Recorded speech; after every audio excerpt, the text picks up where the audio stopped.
ನ್ಯಾಯಾಲಯದಲ್ಲಿ ಸಿದ್ದರಾಮಯ್ಯ ಅವರ ವಿರುದ್ಧ ಪ್ರಾಸಿಕ್ಯೂಷನ್ ವಿಚಾರ ಸಂಬಂಧಪಟ್ಟಂತೆ ವಾದ ಮಂಡನೆ ಮಾಡುವಾಗ ಆಗ ಗೊತ್ತಾಗುತ್ತೆ ಕಾಂಗ್ರೆಸ್ಸಿಗರೇ ಇದರ ಆಳ ಅರಿವು. ಈಗ ಬೇರೆ ಯಾರೂ ಅಲ್ಲ, ಕಾಂಗ್ರೆಸ್ನ ಹೈಕಮಾಂಡ್ ಎಸಿಸಿ ಅಧ್ಯಕ್ಷರಾಗಿರುವಂತಹ ಮಲ್ಲಿಕಾರ್ಜುನ್ ಖರ್ಗೆ ಅವರೇ ಸಿದ್ದರಾಮಯ್ಯನವರಿಗೆ ದೊಡ್ಡ ಶಾಕ್ ಕೊಟ್ಟಿದ್ದಾರೆ. ನೀವು ನೋಡ್ತಾ ಇರಬಹುದು, ಕರ್ನಾಟಕದಲ್ಲಿ ರಾಜ್ಯದಲ್ಲಿ ಇಡೀ ಸಂಘಟನೆ ಅವರ ಒಂದು ಬೆಂಬಲಕ್ಕೆ ನಿಂತು ನಾವು ಸಿದ್ದರಾಮಯ್ಯ ಅವರ ಬೆಂಬಲಕ್ಕೆ ಇದ್ದೀವಿ ಅನ್ನೋ ಒಂದು ಸಂದೇಶ ಕೊಡೋದಕ್ಕೆ ಪ್ರಯತ್ನ ಮಾಡ್ತಾ ಇದ್ರೆ, ಆ ಕಡೆ ಡೆಲ್ಲಿನಿಂದ ಕಹಿ ಸಂದೇಶ ಬಂದಿದೆ ಸಿದ್ದರಾಮಯ್ಯನವರಿಗೆ. ಹಾಗಾದ್ರೆ ಸಿದ್ದು ಕುರ್ಚಿಗೆ ಕಂಟಕ.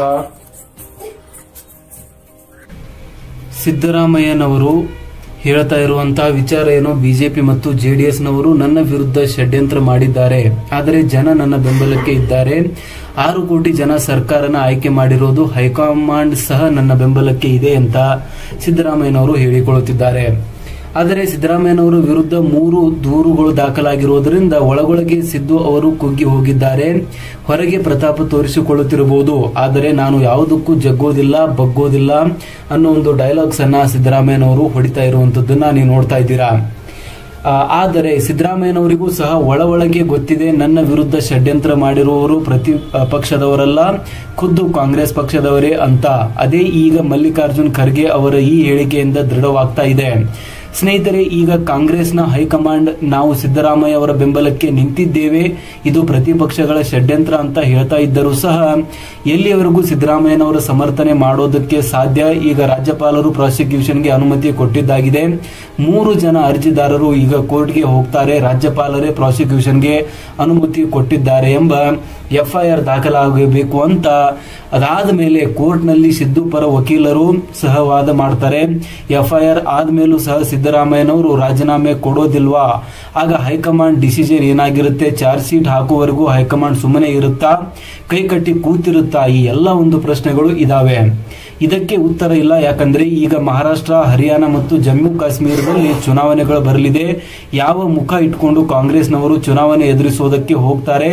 ಅಲ್ಲಲ್ಲಿ ಬಿಜೆಪಿಯವರು ಸಿದ್ದರಾಮಯ್ಯ ಅವರ ವಿಚಾರವನ್ನೇ ತೆಗೆದು ವಾಗ್ದಾಳಿಯನ್ನ ಮಾಡ್ತಾರೆ. 2011ರಲ್ಲಿ ಯಡಿಯೂರಪ್ಪ ಅವರ ವಿಚಾರದಲ್ಲಿಯೂ ಸಹ ಆಗಿದ್ದು, ಆಗ ಸಹ ಪ್ರಾರಂಭದಲ್ಲಿ ಯಡಿಯೂರಪ್ಪ ಬೆನ್ನಿಗೆ ನಿಂತಿತ್ತು ಹೈಕಮಾಂಡ್. ಯಾವಾಗ ಅವರ ವಿರುದ್ಧ ಪ್ರಾಸಿಕ್ಯೂಷನ್ಗೆ ರಾಜ್ಯಪಾಲರು ಅನುಮತಿ ಕೊಟ್ಟರು, ಆಗಿನಿಂದ ಹೈಕಮಾಂಡ್ ಟ್ಯೂನ್ ಚೇಂಜ್ ಆಯಿತು. ಕೊನೆಗೆ ರಾಜೀನಾಮೆಗೂ ಸಹ ಸೂಚನೆ ಕೊಡ್ತು. ಹೈಕಮಾಂಡ್ ಕಾಂಗ್ರೆಸ್ ಒಳವಲಯದಲ್ಲಿಯೂ ಆಗ್ತಾ ಇರೋದು ಅದೇ. ಖರ್ಗೆ ಅವರು ಈಗ ಸಿದ್ದರಾಮಯ್ಯ ಅವರಿಗೆ ಪ್ರಾಸಿಕ್ಯೂಷನ್ಗೆ ಅನುಮತಿ ಕೊಟ್ಟಿರೋದ್ರ ಬಗ್ಗೆ ರಿಪ್ಲೈ ಕೊಟ್ಟಿದ್ದಾರೆ. ನಾನಿನ್ನೂ ಆ ನೋಟಿಸ್ ನೋಡಿಲ್ಲ, ಅದರಲ್ಲಿ ಏನಿದೆ ಅಂತ ನನಗೆ ಗೊತ್ತಿಲ್ಲ. ರಾಜ್ಯಪಾಲರ ಈ ನಿರ್ಧಾರ ಸರಿನೋ ತಪ್ಪು ಅಂತ ನಾನು ಹೇಳೋದಕ್ಕೆ ಹೋಗೋದಿಲ್ಲ, ಲಾಯರ್ಸ್ನ ಕನ್ಸಲ್ಟ್ ಮಾಡ್ತೀವಿ ಅನ್ನೋ ಒಂದು ಮಾತನ್ನ ಕೂಡ ಅವರು ಹೇಳ್ತಿದ್ರು. ಅದಾದ ಮೇಲೆ ಮುಂದೆ ಹೇಳ್ತಾ ಹೋಗ್ತಾರೆ, ಆಗು ಹೋಗುಗಳನ್ನ ತಿಳ್ಕೊಂಡು ಮಾತಾಡ್ತೀನಿ ಅಂತ ಹೆಚ್ಚು ಕಡಿಮೆ ಸಿದ್ದರಾಮಯ್ಯನವರಿಗೆ ಕುರ್ಚಿ ಬಿಟ್ಟು ಹೇಳೋದಕ್ಕೆ ರೆಡಿ ಆಗಿರಿ ಅನ್ನೋ ಒಂದು ಸಂದೇಶವನ್ನ ಸಹ ಈ ಮೂಲಕ ಇಂಡೈರೆಕ್ಟ್ ಆಗಿ ಮಲ್ಲಿಕಾರ್ಜುನ್ ಖರ್ಗೆ ಅವರು ಕೊಟ್ಟಾಯಿತು. ನೀವು ಸರ್ಟಿಫಿಕೇಟ್ ಆಗಿ ಅವರು ಹೇಳಿರುವ ವರ್ಡ್ಸ್ ನ ಕೇಳಬೇಕಾಗುತ್ತೆ. ಸಿದ್ದರಾಮಯ್ಯ ಅವರ ವಿರುದ್ಧ ರಾಜ್ಯಪಾಲರು ಕೊಟ್ಟಿರುವ ಪ್ರಾಸಿಕ್ಯೂಷನ್ ತಪ್ಪೋ ಸರಿನೋ ಅಂತ ನಾನು ಏನೂ ಅದರ ಬಗ್ಗೆ ಹೇಳೋದಕ್ಕೆ ಹೋಗೋದಿಲ್ಲ. ಅಂದ್ರೆ ಇಲ್ಲಿ ಸಿದ್ದರಾಮಯ್ಯನವರು ತಪ್ಪು ಮಾಡಿದ್ದಾರೆ ಅಂತ ಇಂಡೈರೆಕ್ಟ್ ಆಗಿ ಒಪ್ಕೋತಾ ಇದ್ದಾರೆ ಖರ್ಗೆ ಅವರು ಅಂತ ಹೇಳಲಾಗುತ್ತೆ. ಸೊ ಹೈಕಮಾಂಡ್ ನಿಂದ ದೊಡ್ಡ ಟೆನ್ಷನ್ ಶುರುವಾಗಿ ಹೋಗಿದೆ.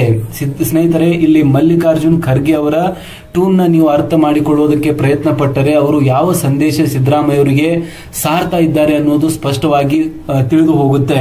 ಮೊನ್ನೆ ಡೆಲ್ಲಿಗೆ ಹೋದಾಗ ಇದೇ ಖರ್ಗೆ ಅವರು ಸಿದ್ದರಾಮಯ್ಯ ಅವರ ಬೆನ್ನಿಗೆ ನಿಂತು ಮಾತನಾಡಿದ್ರು, ನಮ್ಮ ಸಪೋರ್ಟ್ ಸಿದ್ದರಾಮಯ್ಯ ಸರ್ಕಾರಕ್ಕೆ ಇದೆ ಅಂದಿದ್ರು. ಆದರೆ ಈಗ ಅದೇ ಖರ್ಗೆ ಅವರು ರಾಜ್ಯಪಾಲರ ನಿರ್ಣಯ ಸರಿನೋ ತಪ್ಪು ಅಂತ ನಾನು ಈಗ ಮಾತಾಡೋದಕ್ಕೆ ಹೋಗೋದಿಲ್ಲ ಅನ್ನೋ ಒಂದು ಮೂಲಕ ಸಿದ್ದರಾಮಯ್ಯ ಅವರಿಗೆ ದೊಡ್ಡ ಶಾಕ್ ಕೊಡ್ತಾ ಇದ್ದಾರೆ. ಸಿದ್ದರಾಮಯ್ಯ ಅವರ ಸಮರ್ಥನೆಗೆ ಇಳಿದಿದ್ದಾರೆ. ಆ ಕಡೆ ಡೆಲ್ಲಿನಲ್ಲಿ ಅವರದೇ ಪಕ್ಷದ ಹೈಕಮಾಂಡ್ ಸಿದ್ದರಾಮಯ್ಯ ಅವರಿಗೆ ಇಂಡೈರೆಕ್ಟ್ ಆಗಿ ವಾರ್ನಿಂಗ್ ಕೊಡ್ತಾ ಇದೆ. ಸ್ನೇಹಿತರೆ, ಖರ್ಗೆ ಅವರು ಈ ಒಂದು ಮಾತು ಹೇಳೋದಕ್ಕೂ ಒಂದು ಹಿನ್ನೆಲೆ ಇದೆ. ನೀವು ನೆನಪಿಸಿಕೊಳ್ಳಬಹುದು, ಹಲವಾರು ವಾರಗಳ ಹಿಂದೆ ಸಿದ್ದರಾಮಯ್ಯ ಅವರು ಡೆಲ್ಲಿಗೆ ಭೇಟಿ ನೀಡಿದ್ರು. ಆಗ ಸೋನಿಯಾ ಗಾಂಧಿ ಅವರು ಸಹ ಭೇಟಿ ಮಾಡಿ ಮಾತುಕತೆ ನಡೆಸಿದ್ರು. ಆಗ ಸೋನಿಯಾ ಗಾಂಧಿ ಅವರು ಆತ್ಮೀಯವಾಗಿ ಒಂದು ಸಲಹೆ ಕೊಟ್ಟಿದ್ರು, ನೀವೇನಾದರೂ ಈ ಪ್ರಕರಣಕ್ಕೆ ಸಂಬಂಧಪಟ್ಟಂತೆ ರಾಜೀನಾಮೆ ಕೊಡುವ ಪರಿಸ್ಥಿತಿ ಬಂದರೆ ಆ ಸ್ಥಾನಕ್ಕೆ ಖರ್ಗೆ ಅವರ ಹೆಸರನ್ನ ಸೂಚಿಸಿ, ಪಕ್ಷಕ್ಕಾಗಿ ಖರ್ಗೆ ಅವರು ಇದುವರೆಗೂ ಸಾಕಷ್ಟು ತ್ಯಾಗ ಮಾಡಿದ್ದಾರೆ, ಅವರನ್ನ ಒಮ್ಮೆ ಸಿಎಂ ಮಾಡೋಣ ಅನ್ನೋ ಒಂದು ಸಲಹೆಯನ್ನ ಸೋನಿಯಾ ಗಾಂಧಿ ಅವರು ಸಿದ್ದರಾಮಯ್ಯ ಅವರಿಗೆ ಕೊಟ್ಟಿದ್ರು. ಅದು ನಿಮಗೂ ನೆನಪಿರಬಹುದು. ಅದೇ ಹಿನ್ನೆಲೆಯಲ್ಲಿ ಈಗ ಖರ್ಗೆ ಅವರು ಸಹ ಮಾತನಾಡೋದಕ್ಕೆ ಶುರು ಮಾಡ್ತಾ ಇದ್ದಾರೆ. ಇಲ್ಲಿ ಮಲ್ಲಿಕಾರ್ಜುನ್ ಖರ್ಗೆ ವಿಷಯ ಯಾಕಪ್ಪ ಬರುತ್ತೆ ಅಂದ್ರೆ, ಸಿದ್ದರಾಮಯ್ಯ ಅವರನ್ನ ಇಳಿಸಿ ಡಿ.ಕೆ. ಶಿವಕುಮಾರ್ ಅವರನ್ನ ಏನಾದರೂ ಆ ಸ್ಥಾನಕ್ಕೆ ತಂದ್ರೆ ಸಿದ್ದರಾಮಯ್ಯನವರೇ ಫಸ್ಟ್ ಅದಕ್ಕೆ ಒಪ್ಪುವುದಿಲ್ಲ. ಈ ಮೂಢ ಹಗರಣ ಬಯಲಿಗೆ ಬರೋದಕ್ಕೆ ಡಿ.ಕೆ. ಶಿವಕುಮಾರ್ ಅವರಿಂದ ಅನ್ನೋ ಅನುಮಾನ ಕೂಡ ಸಿದ್ದರಾಮಯ್ಯನವರಿಗೆ ಇದೆ. ಹಾಗಾಗಿ ಯಾವುದೇ ಕಾರಣಕ್ಕೂ ಡಿ.ಕೆ. ಮುಖ್ಯಮಂತ್ರಿ ಆಗೋದಕ್ಕೆ ಸಿದ್ದರಾಮಯ್ಯ ಮತ್ತು ಅವರ ಬನ ಬಿಡುವುದಿಲ್ಲ. ರಾಜಿ ಸೂತ್ರ ಈಗಾಗಲೇ ಹೈಕಮಾಂಡ್ ರೆಡಿ ಮಾಡಿದೆ. ಅದಕ್ಕಾಗಿ ಮುಖ್ಯಮಂತ್ರಿ ಗಾದೆಗೆ ಮಲ್ಲಿಕಾರ್ಜುನ ಖರ್ಗೆ ಅವರ ಒಂದು ಹೆಸರನ್ನ ಸೋನಿಯಾ ಗಾಂಧಿ ಅವರು ತೇಲಿಟ್ಟಿರುವಂತದ್ದು. ಇಲ್ಲಿ ಖರ್ಗೆ ಅವರನ್ನ ಯಾರು ಬೇಡ ಅಂತ ಹೇಳೋದಕ್ಕೆ ಸಾಧ್ಯ ಆಗೋದಿಲ್ಲ. ಯಾಕಂದ್ರೆ ಅವರು ದಲಿತ ಸಮುದಾಯಕ್ಕೆ ಸೇರ್ತಾರೆ. ಖರ್ಗೆ ಅವರು ಸಿಎಂ ಆಗೋದನ್ನ ತಡೆಯೋದಕ್ಕೆ ಡಿ.ಕೆ. ಶಿವಕುಮಾರ್ ಅವರಿಗೂ ಮನಸ್ಸಿರುವುದಿಲ್ಲ. ಆ ಕಡೆ ಸಿದ್ದರಾಮಯ್ಯನವರಿಗೂ ಇದನ್ನ ತಡೆಯೋದಕ್ಕೆ ಆಗೋದಿಲ್ಲ. ಯಾಕಂದ್ರೆ ಈ ವಿಚಾರದಲ್ಲಿ ಏನಾದರೂ ಅಪೋಸ್ ಮಾಡೋದಕ್ಕೆ ಹೋದರೆ ದಲಿತರ ವಿರೋಧ ಕಟ್ಟಿಕೊಳ್ಳಬೇಕಾಗುತ್ತದೆ ಅನ್ನೋ ಒಂದು ಭಯ ಸಿದ್ದುಗೆ ಇಲ್ಲಿ ಕಾಡ್ತಾ ಇರುವಂತದ್ದು. ಸೊ ಈ ಒಂದು ವೀಕ್ನೆಸ್ ನ ಅರ್ಥ ಮಾಡಿಕೊಂಡಿರುವಂತಹ ಹೈಕಮಾಂಡ್ ಖರ್ಗೆ ಅವರನ್ನ ಈಗ ಮುಂದಿಟ್ಟು ಆಟ ಆಡ್ತಾ ಇರೋದು. ಖರ್ಗೆ ಅವರು ಈಗ ಮನಸ್ಸು ಮಾಡಿದಂತೆ ನಾನು ಯಾಕೆ ಈಗ ಒಂದು ಕೈ ನೋಡೇ ಬಿಡಬಾರದು ಅಂತ. ಹಾಗಾಗಿ ಅವರು ಪ್ರತಿಪಕ್ಷಗಳ ವಿರುದ್ಧ ದಾಳಿ ಮಾಡೋದಕ್ಕೆ ಹೋಗಿಲ್ಲ. ಅವರು ಮನಸ್ಸು ಮಾಡಿದ್ರೆ ಜೊಲ್ಲೆ ಅವರ ಹೆಸರು ಹೇಳಿ, ಮುರುಗೇಶ್ ನಿರಾರಿ ಅವರ ಒಂದು ಹೆಸರು ಹೇಳಿ ಜನಾರ್ದನ್ ರೆಡ್ಡಿ ಅವರ ವಿರುದ್ಧ ಸಹ ಪ್ರಕರಣ ದಾಖಲಾಗಿದೆ. ಅವರ ವಿರುದ್ಧ ಯಾಕೆ ಕ್ರಮ ಕೈಗೊಂಡಿಲ್ಲ? ರಾಜ್ಯಪಾಲರು ಪಕ್ಷಪಾತ ಮಾಡ್ತಾ ಇದ್ದಾರೆ ಅಂತ ಸಿದ್ದರಾಮಯ್ಯ ಬೆನ್ನಿಗೆ ನಿಂತು ಮಾತನಾಡಬೇಕಾಗಿತ್ತು. ಆದರೆ ಎಸಿಸಿ ಅಧ್ಯಕ್ಷರಾದ ಖರ್ಗೆ ಅವರು ಅದೇ ಒಂದು ಯಾವುದನ್ನು ಮಾತನಾಡಿರಲಿಲ್ಲ. ಇದರ ಅರ್ಥ ಸಿಎಂ ಕುರ್ಚಿ ಮೇಲೆ ಖರ್ಗೆ ಅವರಿಗೂ ಸಹ ಕಣ್ಣು ಇದೆ ಅಂತಾನೆ ಅರ್ಥ. ಆ ಒಂದು ವಿಚಾರದಲ್ಲಿ ಚಾರ್ಜ್ ಶೀಟ್ ಸಲ್ಲಿಕೆಯಾಗಿತ್ತು, ರಿಪೋರ್ಟ್ ಸಹ ಇತ್ತು. ಅದರಲ್ಲಿ ಯಡಿಯೂರಪ್ಪನವರ ಹೆಸರು ಸಹ ಬಂದಿತ್ತು. ಹಾಗಾಗಿ ಅವರು ರಾಜೀನಾಮೆ ಕೊಟ್ಟಿದ್ರು. ಆದರೆ ಇಲ್ಲಿ ಸಿದ್ದರಾಮಯ್ಯ ಅವರ ವಿರುದ್ಧ ಇನ್ನೂ ತನಿಖೆ ಮಾತ್ರ ಆದೇಶ ಕೊಟ್ಟಿರೋದು. ಹೈಕಮಾಂಡ್ ಅವರ ಬೆನ್ನಿಗೆ ನಿಲ್ಲಬೇಕಾಗುತ್ತು, ಆದರೆ ನಿಂತಿಲ್ಲ ಅನ್ನೋ ಒಂದು ಅರ್ಥ. ಸಿದ್ದು ಅವರ ಒಂದು ಕೊಚ್ಚಿಯಿಂದ ಇಳಿಸೋದಕ್ಕೆ ಪ್ರಯತ್ನ ಮಾಡಲಾಗ್ತಾ ಇದೆ. ನಾಳೆ ಸಿದ್ದು ಪರ ವಕೀಲರು ಕೋರ್ಟ್ ನಲ್ಲಿ ವಾದ ಮಾಡಬೇಕಾದರೆ ಬಿಜೆಪಿಯ ಪ್ರಭಾವಿ ನಾಯಕರ ವಿರುದ್ಧನೂ ಸಹ ರಾಜ್ಯಪಾಲರ ಬಳಿ ದೂರುಗಳಿವೆ. ಅದಕ್ಕೆ ಅವರು ಅನುಮತಿ ಕೊಟ್ಟಿಲ್ಲ ಅನ್ನೋ ಒಂದು ಮಾತು ಸಿದ್ದು ವಿಚಾರದಲ್ಲಿ ಮಾತ್ರ ಯಾಕೆ ಇಷ್ಟು ಅರ್ಜೆಂಟ್ ಅಂತ ಕೇಳೋದಕ್ಕೆ ಆಗೋದಿಲ್ಲ. ಅದು ಸಹ ರಾಜ್ಯಪಾಲರ ವಿವೇಚನೆಗೆ ಬಿಟ್ಟಿತ್ತು. ಇದು ದೊಡ್ಡ ಹಿನ್ನಡೆ ಸಿದ್ದರಾಮಯ್ಯನವರಿಗೆ. ಸ್ನೇಹಿತರೆ, ನೀವು ಕೇಳಬಹುದು ಅರವಿಂದ್ ಕೇಜ್ರಿವಾಲ್ ಮುಖ್ಯಮಂತ್ರಿ ಆಗಿದ್ದುಕೊಂಡಿದ್ದಾರೆ, ಜೈಲಲ್ಲಿ ಇದ್ದಾರಲ್ಲ ಅಂತ. ಆದರೆ ಇಲ್ಲಿ ವಿಚಾರ ಬರೋದು ಅರವಿಂದ್ ಕೇಜ್ರಿವಾಲ್ ಆಮ್ ಆದ್ಮಿ ಪಾರ್ಟಿ ಒಂದು ಸಣ್ಣ ಪಾರ್ಟಿ. ಕಾಂಗ್ರೆಸ್ ಒಲಿಸಿಕೊಂಡರೆ ಕಾಂಗ್ರೆಸ್ನಲ್ಲಿ ಹೈಕಮಾಂಡ್ ಸಂಸ್ಕೃತಿ ಇದೆ. ಮೇಲಾಗಿ ಸಂಸತ್ತಿನಲ್ಲಿ ಪ್ರತಿಪಕ್ಷದ ನಾಯಕನ ಸ್ಥಾನದಲ್ಲಿ ಕಾಂಗ್ರೆಸ್ ನಾಳೆ ಆಡಳಿತ ಪಕ್ಷದ ಮೇಲೆ ಸವಾರಿ ಮಾಡುವಾಗ ಆಡಳಿತ ಪಕ್ಷದವರು ಸಹಜವಾಗಿ ನಿಮ್ಮ ಮುಖ್ಯಮಂತ್ರಿ ಭ್ರಷ್ಟಾಚಾರದಲ್ಲಿ ತೊಡಗಿದ್ದಾರೆ ಅಂತ ಹೇಳಿಕೊಂಡು ಮಾಡಿ ತೋರಿಸಿ ಕಾಂಗ್ರೆಸ್ನ ಪ್ರತಿಪಕ್ಷದ ನಾಯಕರ ಬಾಯಿಯನ್ನ ಮುಚ್ಚಿಸುವ ಎಲ್ಲಾ ಪ್ರಯತ್ನಗಳನ್ನ ಮಾಡಬಹುದಾಗಿದೆ.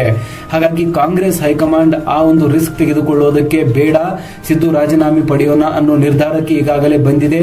ಅದರ ಮುಂದುವರೆದ ಭಾಗ. ಹಾಗೆ ಈಗ ಮಲ್ಲಿಕಾರ್ಜುನ್ ಖರ್ಗೆ ಅವರು ಸಹ ಅಲೋಸ್ಟೆಂಟ್ ಆದ ಸಿದ್ದರಾಮಯ್ಯ ಅವರ ಕೈ ಬಿಟ್ಟಿರೋದು ನಿಮಗೇನು ಅನ್ಸುತ್ತೆ?